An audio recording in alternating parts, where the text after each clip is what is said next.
To add modifications and accessories to your plan, all you need to do is double click on the cabinet that you wish to make the change to, and it'll automatically open up the attributes and give you your options there. Before we demonstrate that, I'd like to take a quick look at our current plan. I've created a rendering already, and I have it at the bottom of my screen, so I'm going to go down, highlight it, and left click, and you'll see as my room starts to re-render that I have two cabinets, one on either side of the window, that have glass doors, and they should have finished interiors. And if we take a particular look at the one on the right-hand side, not only should we finish the interior, but we might want to do something like add a raised panel to the left. If we wish to do this, let's go back to our floor plan mode. All I have to do is, I'll zoom in to get a better look, double click on the wall 2736, and it opens up attributes. You have a preview screen on the left, which you can hold your left button down to rotate your cabinet. And if we look, the right-hand side is unfinished, and that's because that cabinet is completely adjacent to a cabinet on the right, so no need for a finished end. But the left-hand side is finished. And again, you'll see that the interior is not finished. Now, before we finish the interior, I do want to point out, on the right-hand side of your screen, you'll see width, height, and depth. At any time, you can come in here and highlight a dimension, simply replace it by typing on the keyboard and either clicking apply or OK, and it would change the physical box dimension at that moment. Now let's finish this interior. We're going to finish the interior by going to add-ons. When I choose add-ons, I will look for wall modifications, which is at the bottom. Click on the plus, and that'll give me a list of my modifications. Now, my modifications are 100% based on my manufacturer's spec book. So this is brand dependent. So if you're working with a full custom manufacturer, you'll see lots and lots and lots of modifications listed.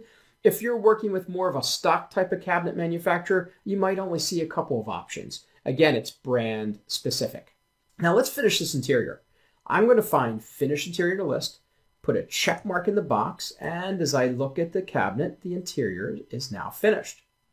Maybe my client wanted to groove the back. If I click and put a check mark in the box right below that, you'll notice as I zoom in, the back is now grooved. Pretty easy. And here's the best part, is if finished interior was a 50% upcharge, it just added 50% to your price. If grooved back was another 25% upcharge, it just added the proper upcharge to our quote. Now, I mentioned before that we might put an end panel on the side. If I wanted to do something like that, all I need to do is find door ends, click on it for the left-hand side, and as I turn, you'll see that the door panel is on the left-hand side.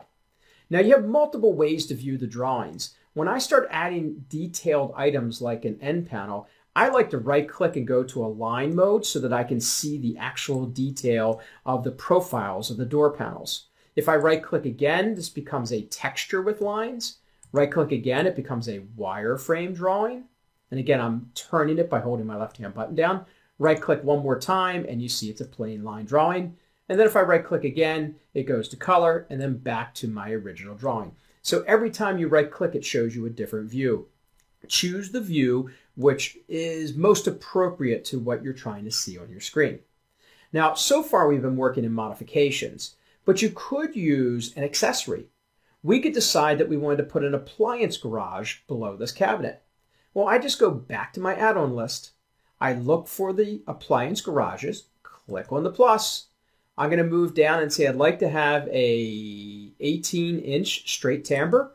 Click on it. There's your timber unit.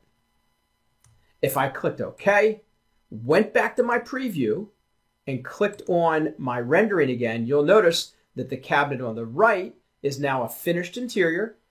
It'll have a timbre unit on the bottom, and it has an end panel on the left.